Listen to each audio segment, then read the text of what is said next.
Hey, I'm Marina. And I'm Emily. And I've seen everything in the Sex and the City empire 10,000 times. And I'm starting fresh. So I'll be woman-splaining the show. And I'm along for the ride. But there's a twist. We are starting with And Just Like That and working our way back to the beginning. So in other words, we're watching it backwards and in high heels. This is City and the Sex.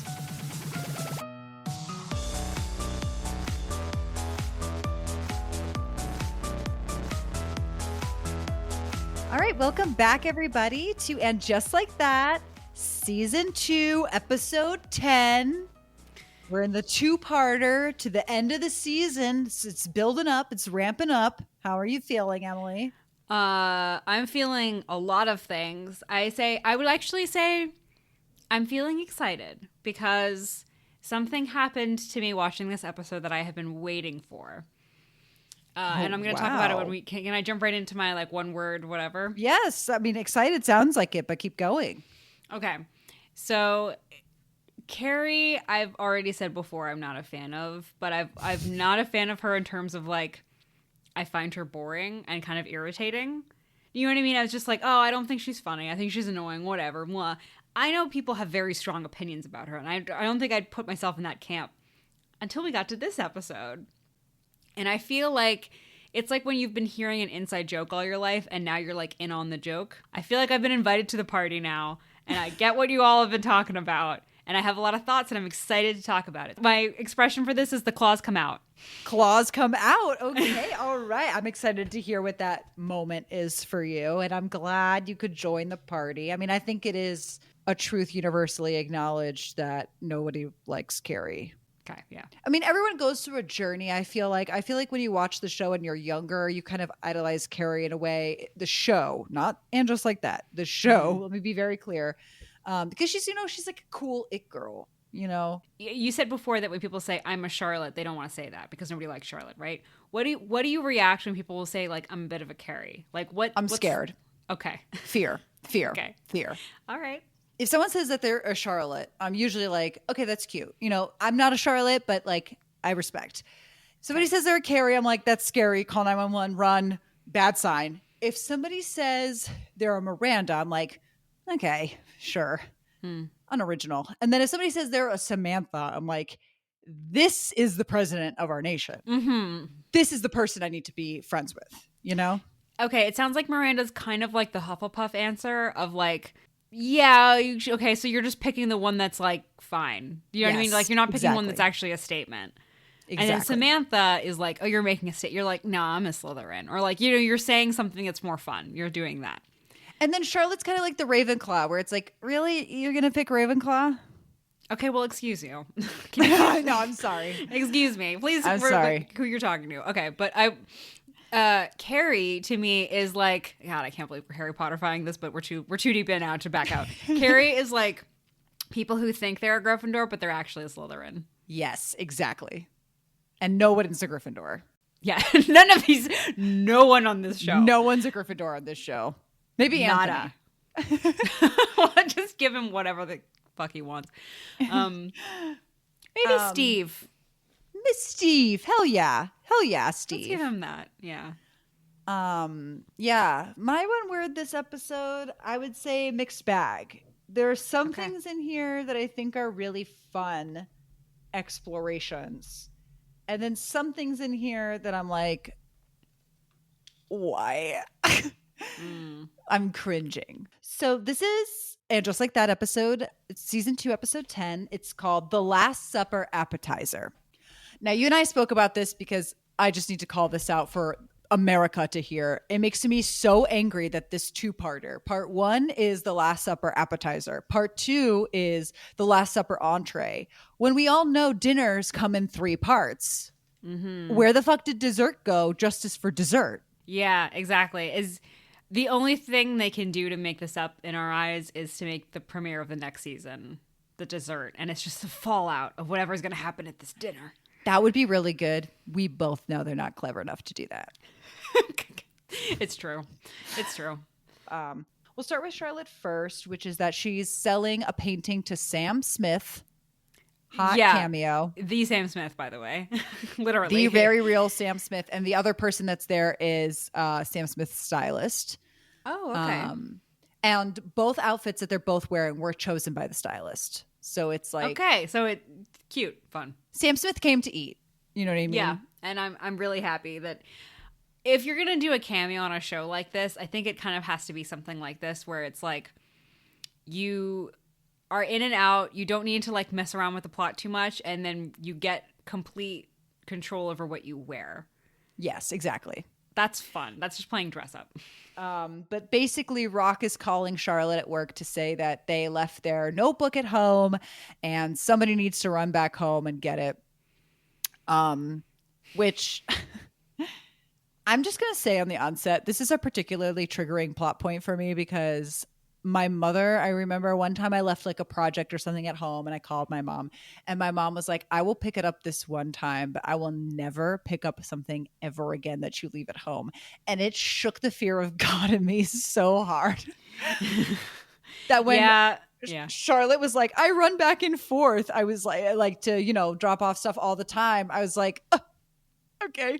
All the time. I know that she's really, really mistreated. I mean, we've talked about the bratty kids before, but I'm like, this is a regular thing that happens. Like, Jesus. Like, no wonder Lily's sitting there being like, Mom, I forgot the condoms. And then expects her mom to actually do it. Like, Jesus Christ. I mean, I've done this too. I've been in this position, right, where we've left a thing. And I was horrified. And I think the worst, most bratty thing that I have done was once when I had the nerve to text my mom. Basically what happened was I got up in the morning. I was very tired. I'm always very tired in the morning. I'm not a morning person. I don't function well.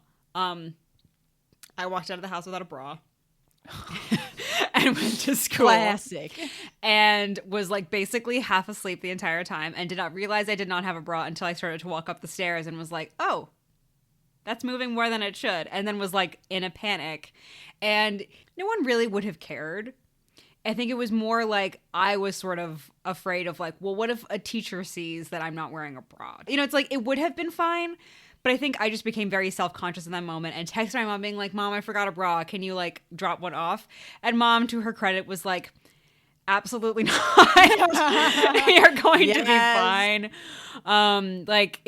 She did like credit to Mom, like she was very nice and dropped off things that she should not have, and I'm so sorry for that and I thank you for that. But like I do remember this bra moment and I look back being like, what was I thinking? That's such an obnoxious thing to be like, I forgot this thing, can you bring me my bra? Meanwhile, Charlotte would have brought you like 6 bras. Yeah, like, which one do you want to wear, sweetie? It's like, I hate this. I hate it so much. She would have bought me a new bra. Yeah, literally. So Rock leaves their notebook and Charlotte can't go get it because obviously she's dealing to Sam Smith. So she calls Harry. I, again, love this scene where she's like, you have to go get Rock's notebook. And Harry's like, I'm busy with this brief. And Charlotte's like, this is what I meant when I said we have to split up the duty. Like, I've dropped off so many things at school. You need to go do it. I'm dealing with Sam Smith. And then he's like, I can't. Like, he kind of like starts to stumble as if to say, like, it should be your problem. And she goes, what are you, like the father? And I'm the mother. And that's why I have to do it. And then he's like, oh, sorry, Rock has an emergency at school. I have to go by. Hangs up. Classic. Very Love good. It. Once Love again, they're carrying us through this episode. These two, they have the humor. They have figured out how to do like a funny couple, and it's so nice to see. Yeah. And I just love overall, and we'll see, but like this is definitely a Justice for Charlotte episode, and I very much appreciate that. It is very exciting. So then we get to this little brunch scene that we'll unpack more later, but it's LTW, Miranda, Carrie, and Charlotte, and they're all chatting, and they have this whole extended bit about zucchini chips that goes on way too long. It's like not that funny to say zucchini chips over and over. Yeah, I'm like, people know what zucchini chips are. Yeah. It feels like they're trying to tell us what zucchini chips are. I think the problem with these people, and this isn't just like that, I'm sure it is different on Sex and the City. I'm gonna give them the benefit of the doubt. I think the problem with these people is like, it's so built up around brunch, and I have such a mythos about the show around like they sit around and brunch and say zingers about their sex life or whatever. Like that's kind of how I envisioned the show. All of these brunch scenes, I'm like, I don't want to be at this brunch. There's no like wish fulfillment here that I'm getting of like you said, of, oh, she's the it girl or whatever. It's like, I don't get that with any of them. I don't get that with this brunch. I don't want to be here. These aren't like funny people. It's just like zucchini chips. Am I right? Like they're not having fun. Are we having fun? Are we having fun? Feels like a desperate camp counselor trying to be like, are we having fun? And two kids are like, yeah. Fighting. Yeah, exactly. No, I agree. I can't wait till you get nice. Oh, Emily, I can't wait till you get to like your first brunch scene. You're going to be like, wow, this is what it all was about, wasn't it? I had to go through like 18 hours of content to get here. It's going to be rewarding. You're going to be like, this scene was okay. And I'm going to be like, Marina, this was the best scene I've ever seen. This was genius. So they're at brunch and Charlotte basically is like getting calls from Lily and Rock and everyone. And she's just like, I'm over it. Like I told them I wasn't going to be around as much anymore because I'm going back to my job and they're just so needy. And it's like, this brunch is for me. Like, I'm just going to turn my phone off. And everyone's like, yeah, I love her being a bitch to Lily too on the phone. This is finally, the tables have finally turned where she's like, you shut up, and hangs up. And I'm like, yes. Yes, exactly. It's so funny that we also don't get a follow-up from that or anything. It was like that doesn't actually cause any consequences. Is them being like, you do this, and then her being like, no, you be quiet, and just like hangs up the phone and goes back to brunch. It cheered. Stood and clapped. I'm crying. I'm doing the Pledge of Allegiance and crying at the same time as it happens. So she's at work and she's getting ready to leave, and all the other work girlies are like, you sold a painting to Sam Smith, and we have a tradition that if you sell a painting over like 100K or something like that, we take you out for a drink because like you're slaying. And they teach her the word slaying very clearly for the first time. And she's like, oh no, I have to get home to my kids and dinner. And they're like, no, like you have to come out for at least one drink. And Charlotte's like, all right, fine. So they go to the bar and Charlotte gets super drunk doing shots, and her kids and Harry are all texting like, Mom, where are you? Like, when are you coming home? And she's like so frustrated. She throws the phone into a blender of margaritas. Yes, queen, stomp on my neck. I'm so excited. I'm like, yes, throw the phone. She throws the phone, and then she comes home a drunk mess and just berates the whole family like one by one. She says what we've been saying this whole time. She's like, I'm a person. I was a person before you and you and you, and like I was cool. And Lily tries to be like, she literally says, ew, Mom, you're so gross. And Charlotte's like, I couldn't give less of a fuck a good night. Yes, exactly. I like literally wanted to scream.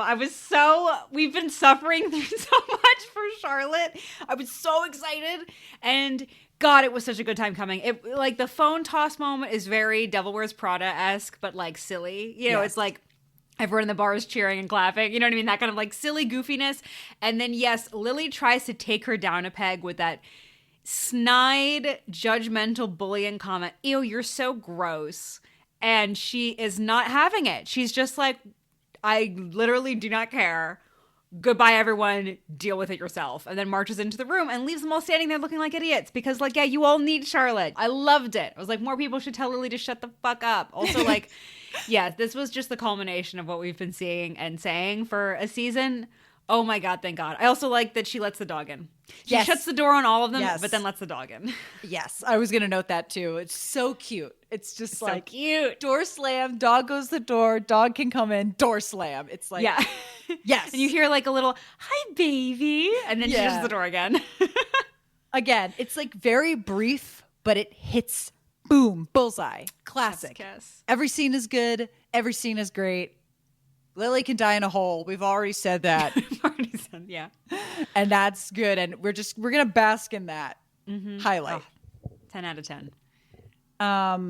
I want to get into the side characters first. We have LTW, who's also at that brunch. Charlotte's kind of like teasing, like, oh, LTW has a surprise. And it's supposed to be like, I guess, a fake out for us that LTW is going to announce that she's pregnant.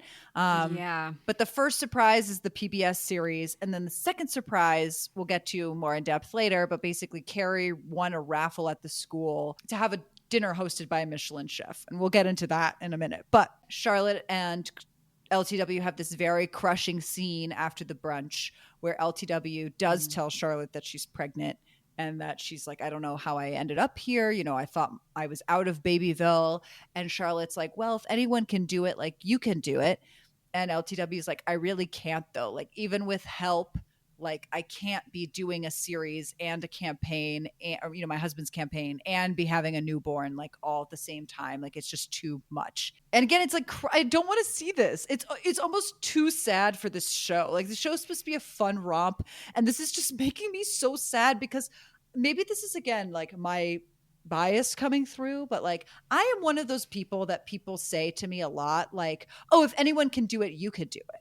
Or like, you got this, or like, you're so organized, like you'll get it together. And it's like, sometimes that's really the worst thing you want to hear when you're like struggling and you're trying to be like, hey, for once, I like, I know I seem very put together, but like I am struggling. It's very frustrating to hear that. Although, you know, people are obviously trying to be supportive and helpful. I mean, we've seen this before of the like mom can do it all thing. And we've complained about this trope before. I'm not totally opposed to the subversion of seeing that character now falling asleep and missing things. I will say it feels kind of unearned because this sort of happened it just happened very quickly in a way that we were sort of having fun a minute ago, and it feels a little, I agree, it feels a little like raining on the parade a little bit. I'm not totally opposed to it, but I do see what you're saying, though. I don't know. I just really did not see LTW going down this path. Yeah, I didn't either. I think that's also like, it just comes out of a left field, and then we have to spend a whole episode about it that I don't want to spend. Right. Whereas in contrast, I really liked when we had that real moment from Seema when they talk after out of the salon, where it felt like that. I saw the lead into that. Yes. And I actually wanted more of that. Exactly. They just resolve it by the end by her showing up and being like, I'm fine now. I wanted to see more of that. I wanted more of that. I think that's the opposite of this, right? Like that was a done well where it's like, let's get serious for a moment. And then it's like really good. This feels a little like, oh, we need to get serious for a minute. And I'm like, I don't know if we earned slamming the brakes this way. Exactly. Yes, I agree. And that's what like the Seema moment feels like it's a natural crescendo and it's not so heavy a topic. So basically then we cut to a scene later of LTW and Herbert asleep in the bed and in the middle of the night. And LTW is like absolutely, she's kind of clearly having a very silent fit where she's like kind of punching the pillow and she's very frustrated. And Herbert's like, what's going on? And she kind of attacks him saying, why didn't you get a vasectomy when I asked you to? Because then we wouldn't have this problem. He basically is like, well, I didn't get a vasectomy because when you asked me for that, you were a little bit postpartum. She's like, you can't be a little bit postpartum. And he's like, well, anyway, you were very hormonal and I didn't know if you would regret that decision. Then they start having the conversation where talking about it because she's just like, just expressing her overall frustration at the fact that like, she's like, I can't do it. Like you cannot help me anymore, like any more than you're already helping because you have the campaign.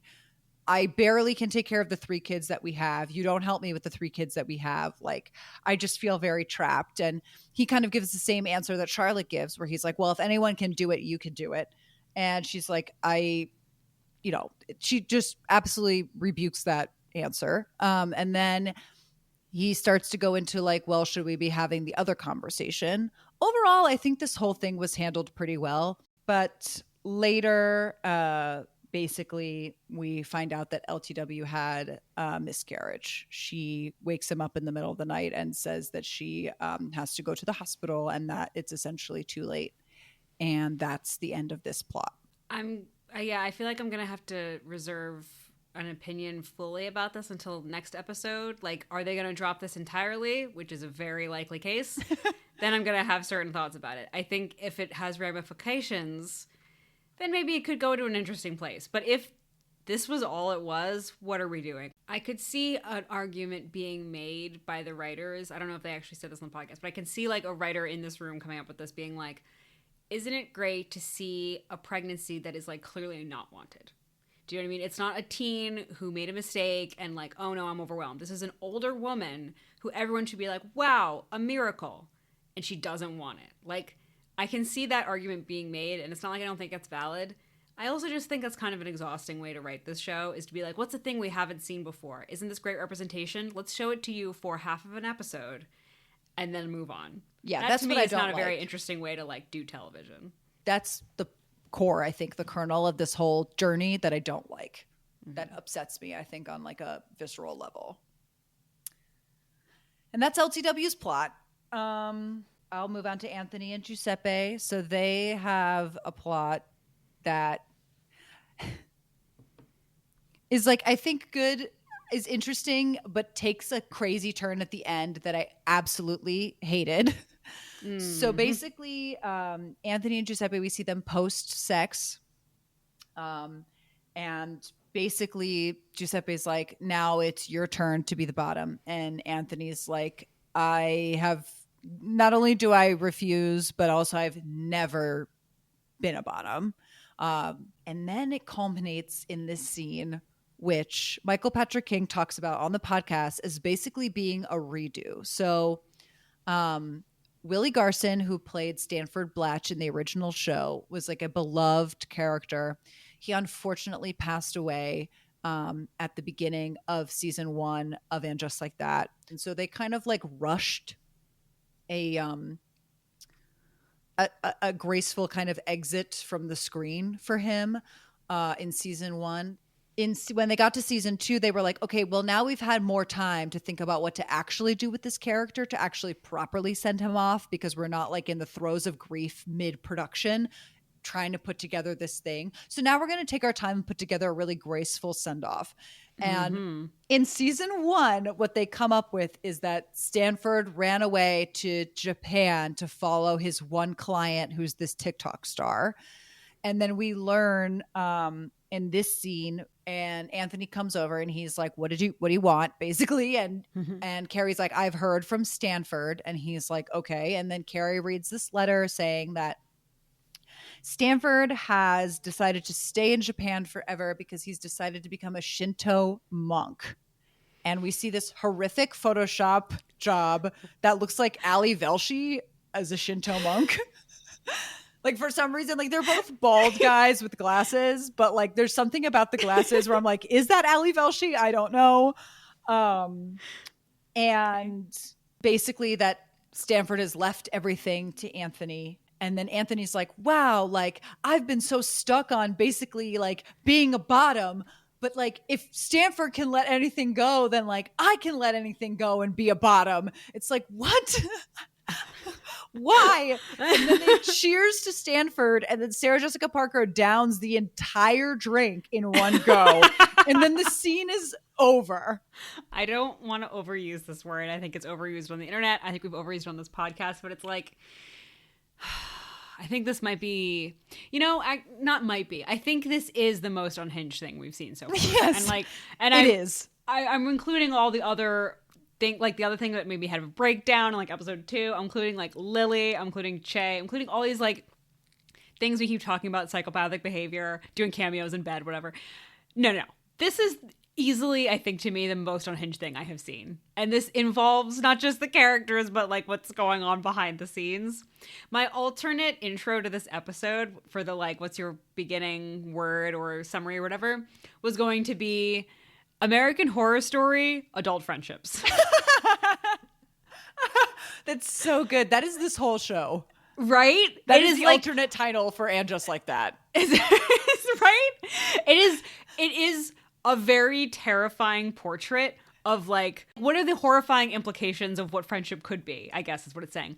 But not just the characters on the show, but also behind the scenes. Because I know that this person was like friends with them. Yes. The fact that they like felt that they needed to redo the scene from season 1, which is also bad. Let me be very clear. The scene from season 1 is definitely worse than this.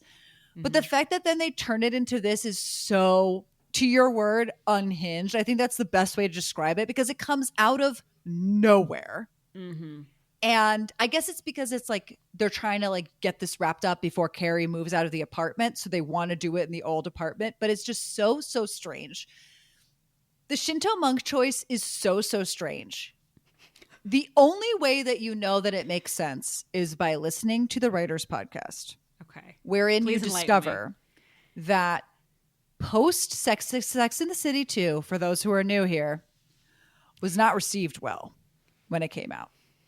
And so Michael Patrick King and Sarah Jessica Parker went on a trip to Japan together to basically console each other on how bad the reception to Sex and the City 2 was. And they went to different temples, and they went to this one temple with the Shinto monks. And it was like they were basically able to find healing from the poor reception of Sex and the City 2 by seeing this temple and like being amongst the monks. And so when Michael Patrick King sat down and thought, what is the best way to send off Willie Garson? Because we're going to try and take another stab at it. He said to himself, okay, we'll make him a Shinto monk because that's like a true place of healing.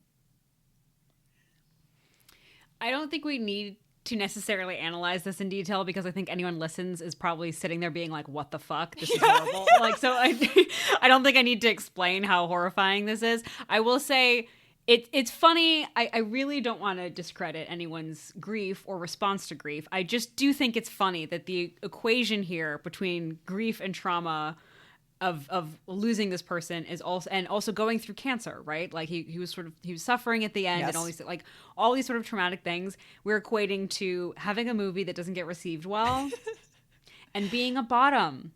Like yes. that's on the same level here that we're equating. Like I really don't think he's considering the implications and like reductiveness of that. Yeah.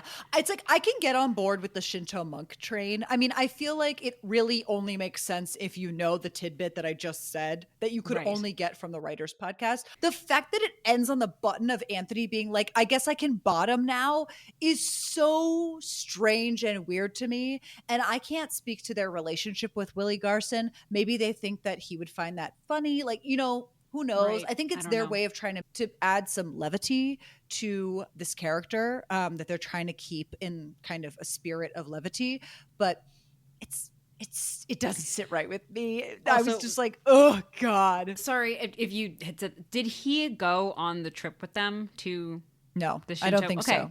It's that's not the other mentioned. thing. It's like, clearly Michael Patrick King felt a certain way about his like live, laugh, love trip on this like to this country, right? Like he was like, oh my God, I'm so inspired as a white person here in the Shinto monk museum. That's great. That's really great for you that he had his eyes open and was healing. And I don't want to like disrespect that, although it is kind of funny. That has nothing to do with this guy, like this actor. Like if he went on a trip to Japan when he was like battling with cancer and then he found healing from it, that will be different. But this is Michael's healing experience, not Willie Garson's. And he's just like assigning it to this other person. And again, I don't know the relationship. Maybe there was some other connection to Japan or to the Shinto, or maybe he like made jokes about the trip or something. You know what I mean? There could be other contexts that we don't see. What I see, but he didn't bring it up in the podcast. And so for what I see and what you're hearing in this podcast is it feels like Michael is just like, well, it was nice for me. And so I think that would be a nice thing to like leave for him. That has nothing to do with Willie Garson, which makes this a very, in my opinion, this seems like a really inconsiderate way to honor someone in a really kind of self-centered way because this doesn't have anything to do with Willie. So like this to me seems really short-sighted and I cannot believe that they went into this thinking we're going to nail this one. We're going to fix it. That's my thing. That's like the real. Many of these things, as we have pointed out, are bad. But I think the kernel of the bad for me is the fact that they basically redid a scene that they did in season 1 identical. Yeah. The other scene is identical. Anthony comes over to Carrie's place. Carrie has 2 drinks ready. She reads the letter from Japan about Stanford. It's like they literally just carbon copy pasted it and made it slightly different. But like for what though? because it's not even different enough to say something. Right. Oh my God, I'm going to get mad all over again. That stupid Photoshop, which Anthony even is like, haha, what a bad Photoshop or something like that. And I'm like, you don't get to be cute about this. This is so horrifying. That's Ali Velshi. It's Ali Velshi. Very quickly, I want to get through Naya and Seema. So Seema and the Marvel movie director are having hot sex. And she says, I love you mid-sex. And he says, I love you too. And then she has a crisis about it. Again, we're back to this thing of like, why? But sure. Whatever. She goes over to Carrie's apartment while Carrie's packing and is like, I said I love you. And Carrie's like, okay, did he not say it back? And she's like, no, he did say it back. And Carrie's like, okay, what's the problem? I will say, though, that Seema in this scene is wearing literally like cheetah print on cheetah print on cheetah print. It is insane. Animalia. Yeah, you weren't kidding. I did clock that. It was like her purse and her shoes were different kinds of cheetah print. It was a lot going on. It was a lot. And I literally think that's all she is in this episode 4. Great.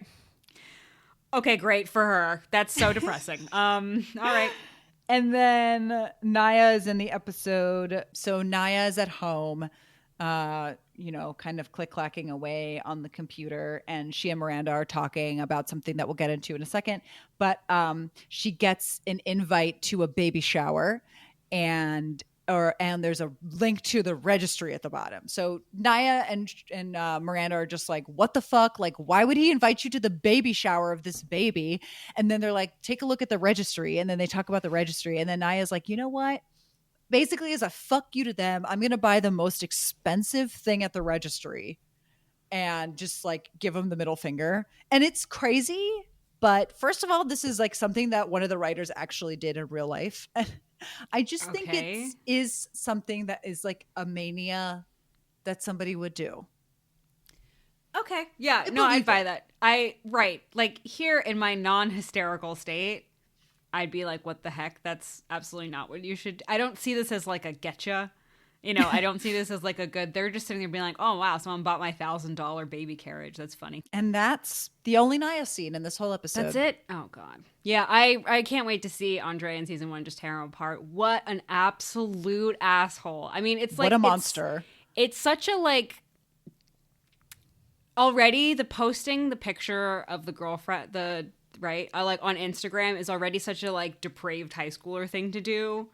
Of like, this is obnoxious and you clearly want your wife to see it. This is like psychopathic in a way that your frontal lobe has not been developed yet, right? Yeah. This is a whole other level to me. This is like, you're inviting her to the baby shower is so... I don't care how many emojis she put on the... She says like, it's because she put emojis on the picture or something like that. I don't care. It is so messed up to invite her to this baby shower. Again, it's not just like your ex being invited to your girlfriend who you were having an affair with. You know what I mean? It's like not just that. It's also pregnancy was the reason they broke up. So yeah. This is so honestly sinister. I think I've used that word too much. I've used unhinged and sinister too much on this show. What does that say about this? I have to say though, in particular, this episode is very sinister. I mean, let's just think about all the plots we just went through. I feel like I've just been sitting here like talking through all the plots. They've all been very dark. It's like we can't even really riff on them in a way because it's just like sinister plot after sinister plot after sinister plot. We ended on this, which is like supposed to be a funny moment. It's still sinister. This episode is just sinister. That should have been our word, honestly. Yeah. That should have been the word. This episode is sinister, and they're coming for us on every single character, except Seema, who is at this point been rendered useless. Right. Okay. Well said. So let's get into the Carrie and Miranda of it all. I'm going to kind of do them together since they're kind of like linked. So we start Carrie and Aiden at Coney Island, which I think is actually very fun. And I loved this. I absolutely loved this. This scene was great. Carrie's fantastic. Like, I've never been to Coney Island in like 35 years of living to New York, which I've never been to Coney Island. Have you? Really? Yeah, I have. Okay. Yeah. That's always been on my like to-do list. I'm like, I want to go to Coney Island every year and no one will take me. I'll take you. The best time to go, the summer has free fireworks every Friday at 9 p.m. It's fun to go see because, like, I mean, I'll be honest, Coney Island is one of those things that's like, it really needs to be like restored.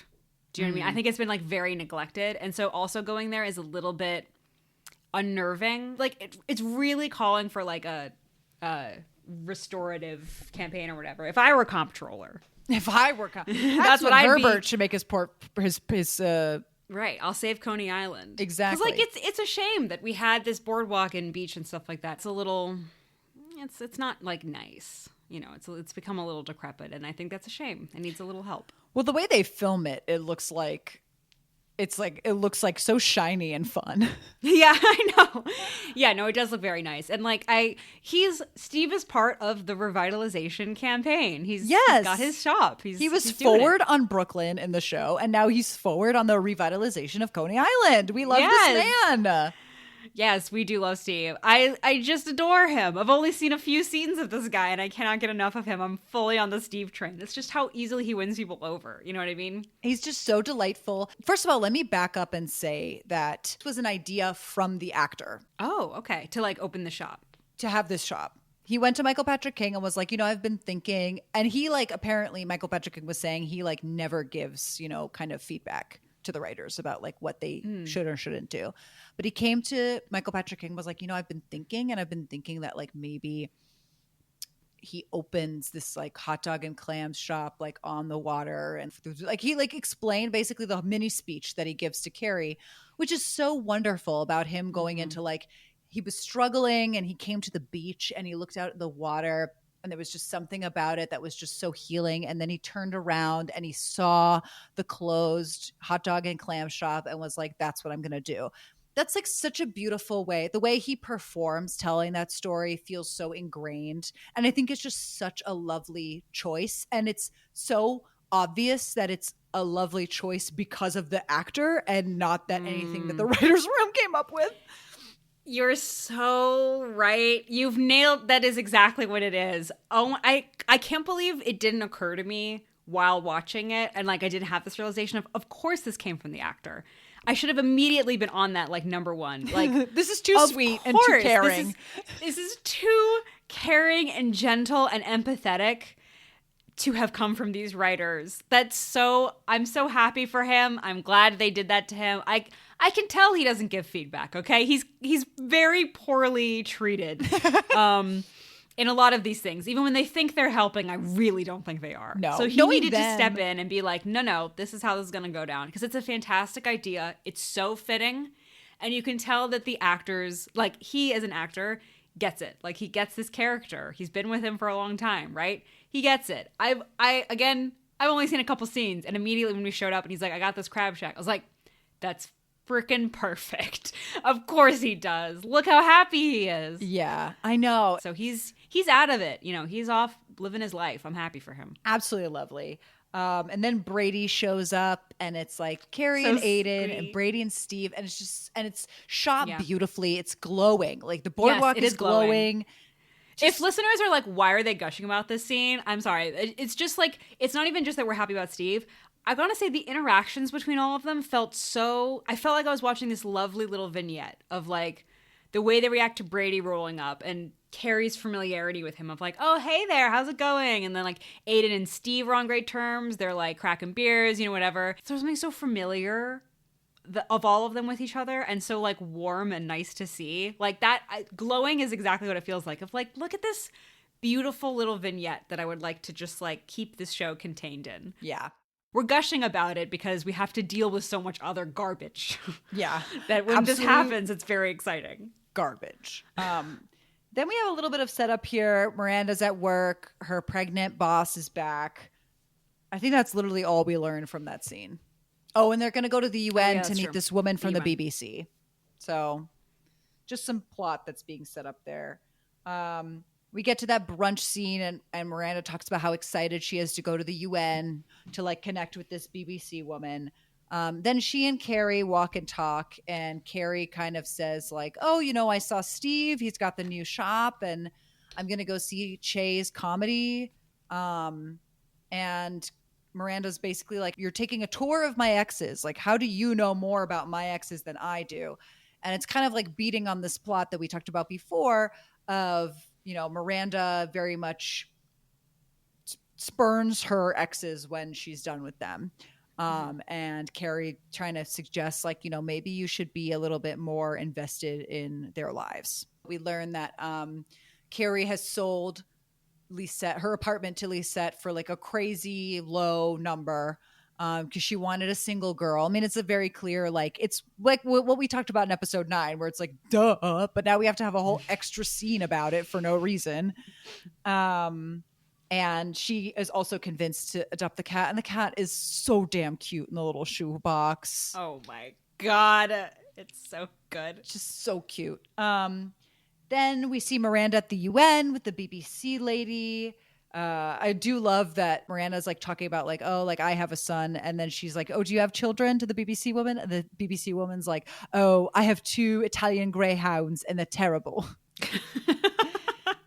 Very hot. They flirt. Yeah. And that kind of wraps up. Then we see Miranda at home with Naya. Miranda's kind of talking about how she's invited to this dinner at Carrie's house, the dinner that I mentioned earlier, which is that LTW tells Carrie that she can have 16 people for a dinner with a Michelin chef.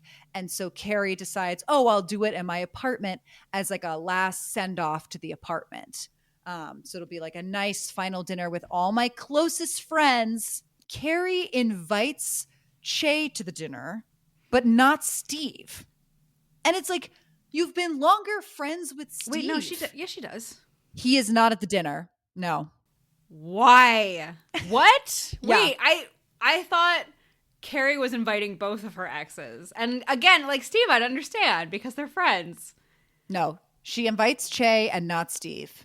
And that's what this whole plot is hinging on, is that Miranda's like, do the writers hate Steve for some reason? Like, do they have beef with him? I'm just like, why wouldn't you invite Che and Steve? Wouldn't that also be funny if like, I guess because I don't think they wanted to write Steve meeting Che, because I think then that would dominate the dinner scene.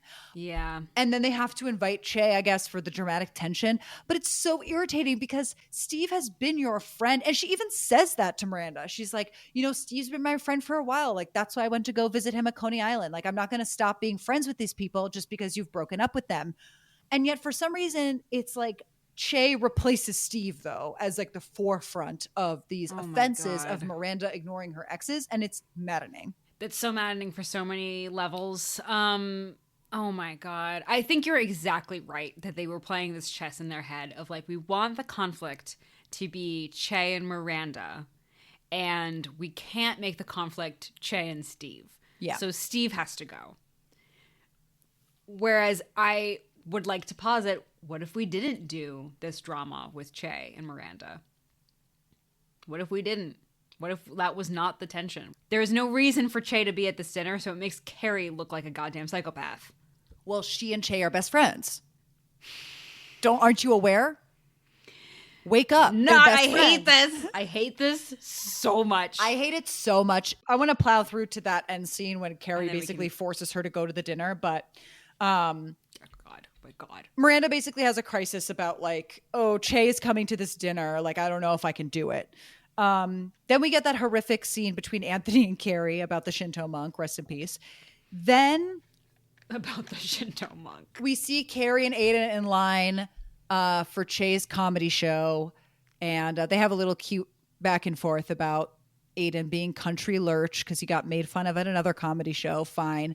And then Miranda decides to show up to like surprise Che at their show. Red flag number 1. Carrie looks kind of like pissed, kind of like ruh-roh when Miranda shows up. Mm-hmm. Which makes me think like, why would this be?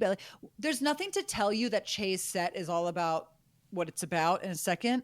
So like, why are you already kind of like, I don't know. You are the one who said you need to hang out with your exes more and like exactly integrate more with your exes. So why are you like pissy that Miranda showed up? Right, exactly. Or like, why are you sort of judgmental?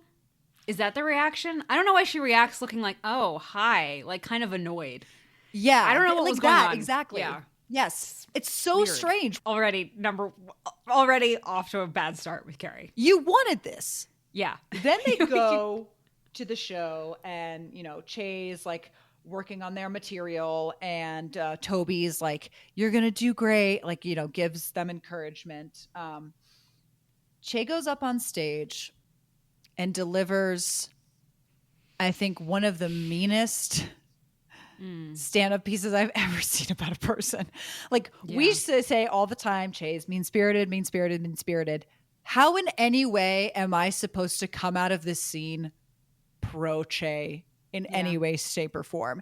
They defend that is what stand-up is. Okay, stand-up. Please explain how they handle this on the podcast. On the podcast, apparently they had written a much less denigrating scene. And then they were actually like, no, we need to push this further. And then they made it as denigrating as they possibly could. And they were like, you know, this is what stand-up is. You know, we're defending basically that this is what stand-up is. That like, yes, it's harsh, but like, this is stand-up. And like, this is a stand-up. And like, in case you don't know, this is what stand-up is. And stand-up is about our lives and taking our lives into stand-up. And Miranda should have known that this is what stand-up is. Psychopathic behavior. And I'm sorry to anyone. I'm gonna say something mean. I'm sorry to anyone that has the burden of being friends with any of these actual people. And I'm talking about the writers. I'm calling them out specifically. Oh, God. Well, let's drag Michael Patrick King, but yes.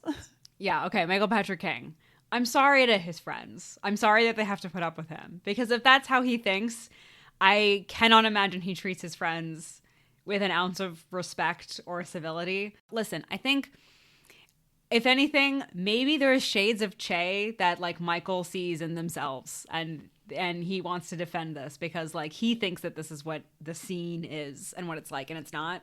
Che is gonna do this really toxic thing of defending this the same way Michael is defending it, by saying like, well, this is just who I am. This is just what stand-up is. And then Toby's going to say, yeah, you should own it. You should be yourself. And Che will say something like, I should be with someone who can like see me as well. As if that's what's the question here is like, there's something really toxic about people who will do horrible things and then say, oh, I'm speaking my truth. Yeah. Or this is just me. I'm just like, anyone who calls me out for bad behavior is like trying to suppress me and who I really am. That's a really toxic thing. You can just be mean. Yeah. You're just mean. It has nothing to do with your trueness being suppressed. You're just mean. And the stand up, we don't need to go into it. The actual punchlines, literally, are just laughing at Miranda for being confused about her sexual orientation. That's the only punchline. There's nothing like punny. There's nothing lame about the jokes. It's not even lame jokes. It's just she was confused about everything. Audience laughs. Yeah. I was confused about why I was dating her while she was confused about everything. Audience laughs. Yes.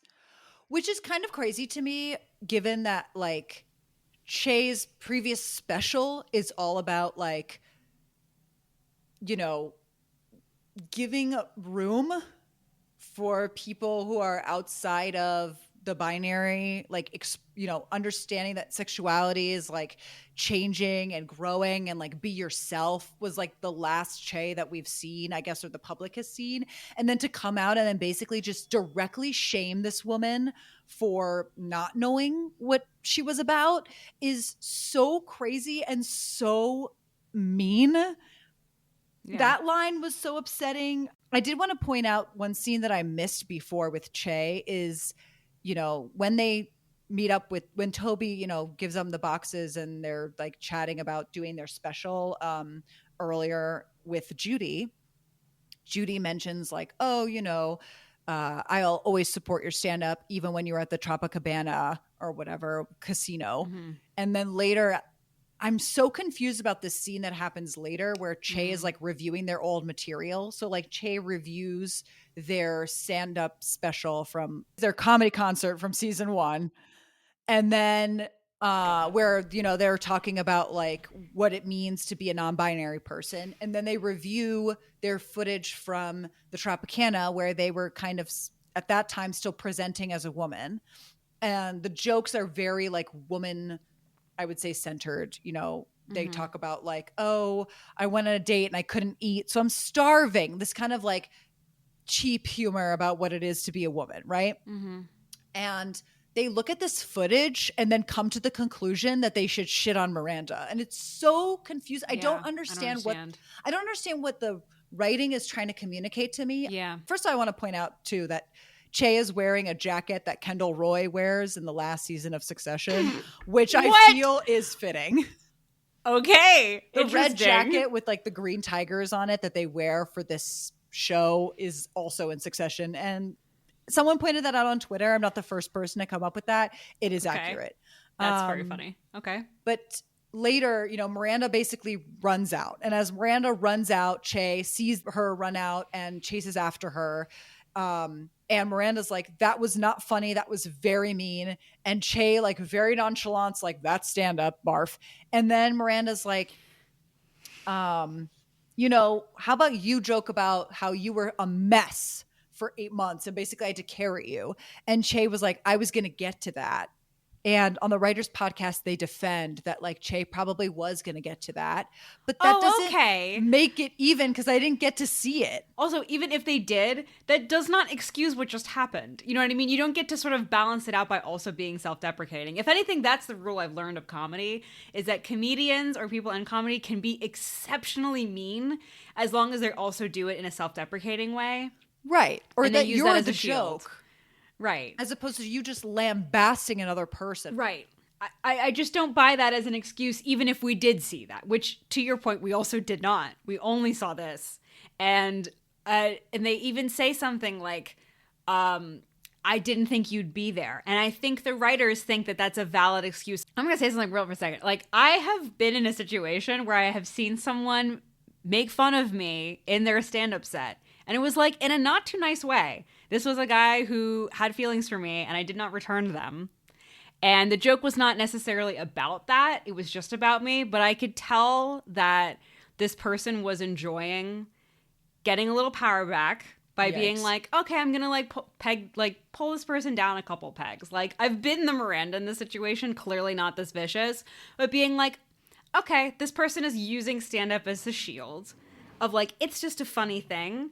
And then doing it's exaggerated because it's stand-up afterward. This person is trying to be mean, right? This person is trying to be mean with validation from their 50 closest friends or however many people can fit in the theater. Like, that's what's happening. Well, they also have this other interaction, again, in that scene outside where Che is like, that's stand-up. Like, I joke about the bad things that happen in my life. And Miranda's like, I was a bad thing that happened in your life? And they're like, no, everything's bad. Like, you just don't get it. That's the point. Yeah, exactly. And again, with the self-deprecating thing. That you know what? That is, I think, the most comedian-like I have ever heard Che. Yes.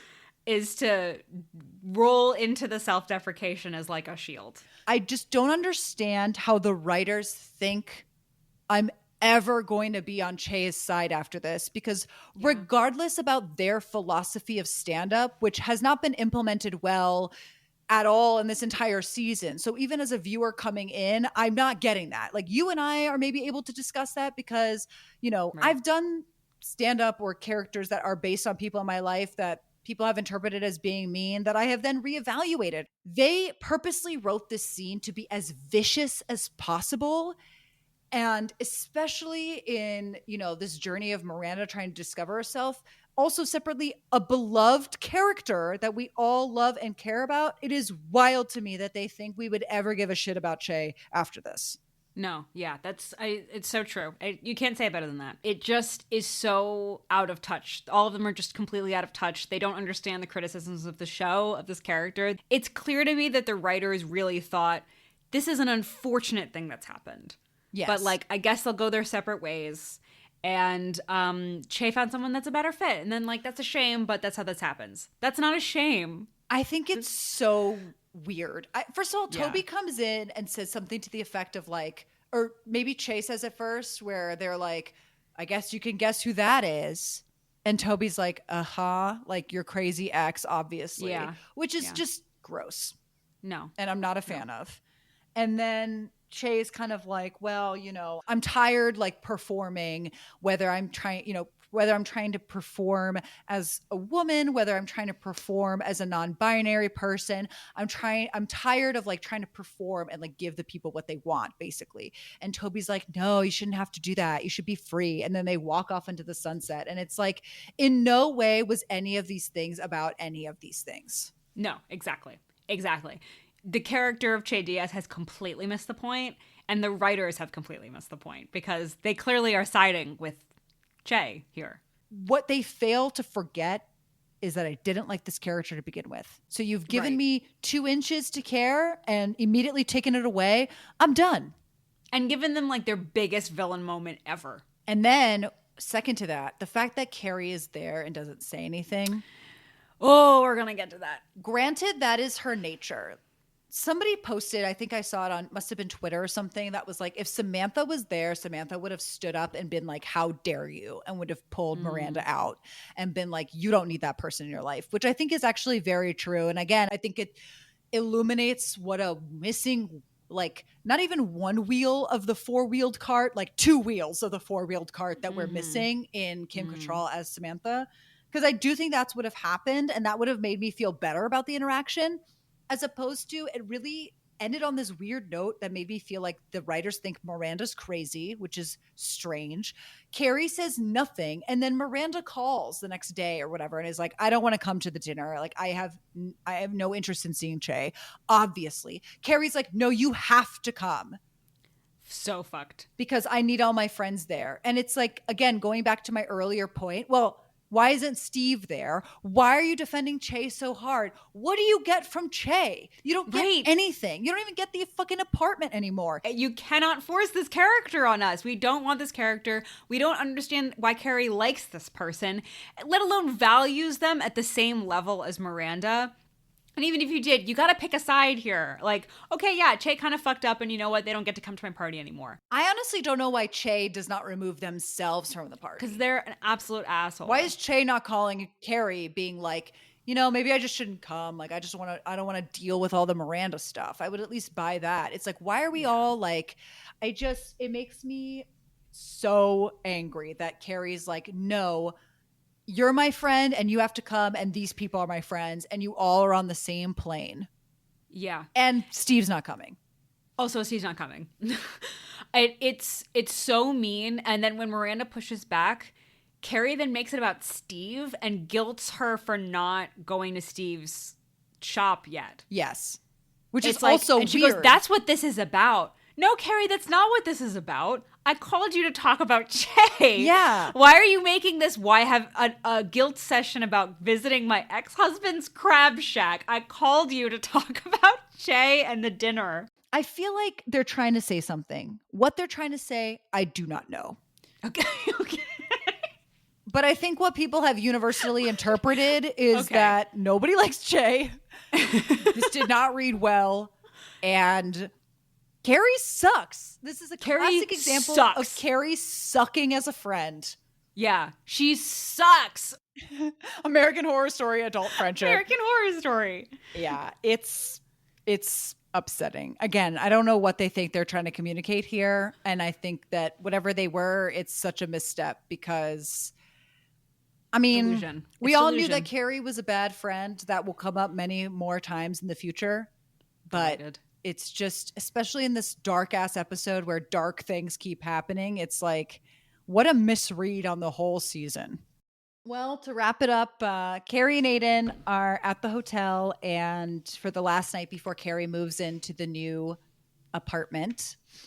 And this is a very interesting scene that we get here. Because I've been cagey about my opinions of Aiden. I'll let them out a little bit because, you know, he mentions like, you know, the other day when we were hanging out with Che, you mentioned that you had made a lot of mistakes, but like I had made mistakes too. Like I was so focused on locking things down and like getting married that I wasn't really listening to your needs. And then look what that did me. Like I did lock it down and I got my 3 beautiful kids, but like in a marriage that ultimately wasn't fulfilling and ended. And he talks about how you weren't the only one at fault for our relationship. Like I also was at fault. And I recently rewatched the Aiden arc in the show, and I don't want to. Good research. I'm not going to get into it, but Okay. This is actually a scene I'm very happy about. It's kind of the coda to the 3-parter of was Big a big mistake? Actually, Big was a wonderful marriage, but I also made a mistake with Aiden, and Aiden saying, you know, I made mistakes too. Okay. It's not the best. Okay. Could have been done better. But it gets us to this scene, which I think is really nice. As a fan, I felt this way about Aiden. I always felt that he was really pushing her to do things that she was very clearly not really willing to do, and that he had his own agenda. And I thought it was really refreshing for him to come forward. It does fit into, again, what we've described as this very weird format of writing, which is just being reactive to what the fans want to hear. But this one worked for me because that's what I wanted to hear. Mm-hmm. Okay. And these are the desperate straws I have to grasp at this show. No, look, reach for whatever you can, because we're fighting for our lives out here. Fighting for our goddamn lives.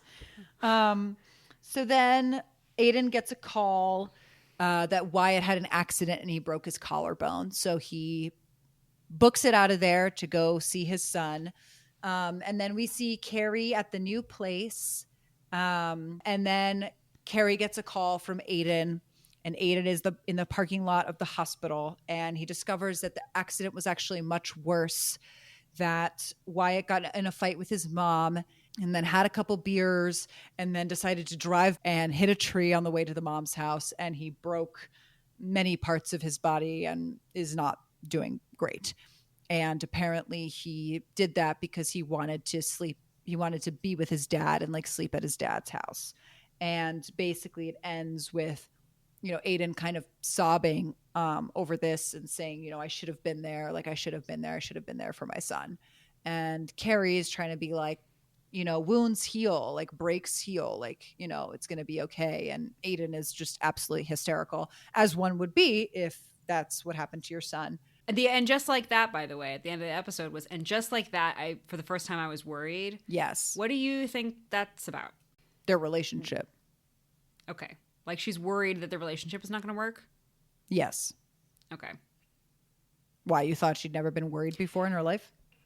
No, I just like worried. It could be about a few things. It could be about him or whatever. But like, I think I'm still a little cool on the Aiden relationship. I enjoy Aiden as the breath of fresh air that I mentioned, to come in and just be like, things are cool, great, yeah, like that's fun. I don't think I'm totally convinced. Maybe it's because I hate Carrie so much, but I don't think I'm totally convinced that Carrie necessarily likes him, like loves him.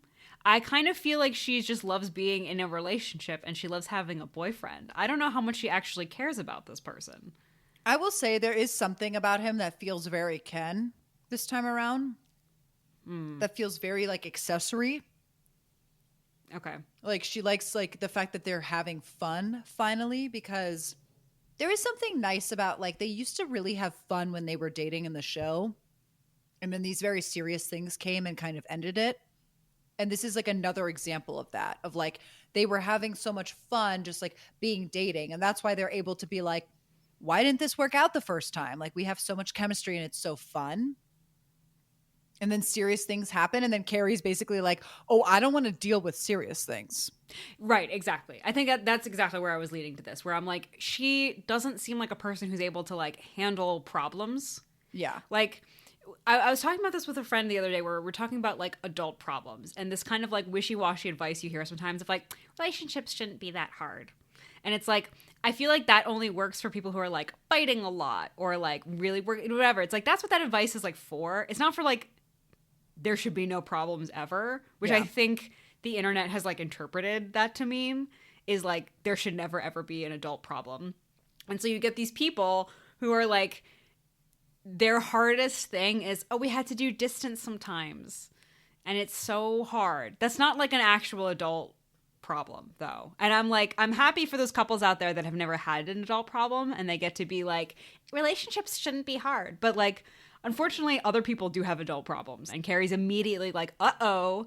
Yeah. And she's already taking the temperature of the relationship. It's like, am I worried about this relationship? It's like, I get the intrusive thought of like thinking about your relationship, but in this moment, the man that you love is like sobbing hysterically over his son in a car and feeling really guilty. Like, it just without really thinking about it, shouldn't your instinct, I just feel like my instinct would be like, I need to help this person. Yeah. Not like, am I going to lose a boyfriend? Which is kind of where I feel like her mind is computing everything around her. Yeah.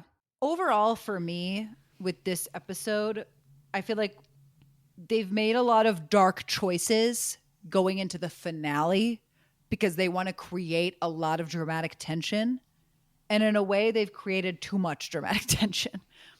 They've created the wrong kind of tension. They all get very negative. Like, I feel like we've even had a hard time today, like getting through all these stories, because it's just like, and they kind of made it so that the one bright moment was the Stanford Blatch Shinto monk moment, which is weird and gross. So it's just a very weird bummer. And we end the episode as we always do with our Get Them and our Release the Kraken. So Emily, what was your Get Them of the many this episode if you had to pick one? I'm going to substitute my Release the Kraken into a second Get Them. Oh my God. I'm breaking the rules. Play the defense card. Let's go. We're doing two offense, and I'm getting I'm pulling my goalie at the end of the third period and putting on an extra skater. Hell yeah. It's an empty net. Hell yeah. Okay, here's what's going on. So that's a hockey term for all you people. So okay, the two Get Thems, one of them is going to be the Shinto situation, like that we've discussed it. I don't need to do it. Everything about it I find sort of distasteful. And then the second Get Them is going to be to, of course, what else but Carrie and Che. Like, those two, everything about it we said. I'm not going to go through it again. It disgusts me. It's horrifying. I hate having to watch the television. I love a good villain. I love to watch a villain. But this show doesn't recognize Carrie as the villain that she is. And she is a villain. She makes Cersei look like cuddly and nice. You know what I mean? Like, that's where we're operating. So, and that's so hard to watch a show that doesn't realize that its characters are horrible. So the Che Diaz Carrie situation is my Get Them. I know that's kind of a big umbrella thing, but there was so much that was happening in those two scenes, the call and the stand-up scene, that I kind of can't pick. So that whole thing. I'll do two Release the Krakens to even it out. Okay. First is the whole Charlotte plot. Beginning to end, crisp, clear, under control, highlight, fabulous, wonderful. Yeah. And then the second one, I would say, is the BBC woman. I think she's hot. Oh my God, that's such a good one. I forgot about the BBC. She is. And I pray for Miranda that she, after the blight that was Che, can move on to this hot BBC woman. And I hope that hot BBC woman doesn't have drama. That's such a good one. She's tall too. Charlotte, like, Miranda's type is tall. Gorgeous. Yeah, she loves a tall Amazonian woman. Charlotte's also a good one. Absolutely. A+ to Charlotte and the Margarita. Once again, this is why I don't want to see what's going to happen to Charlotte, because right now she's my saving grace. Every time she's on screen, I'm like, I can breathe. She dragged us through this episode.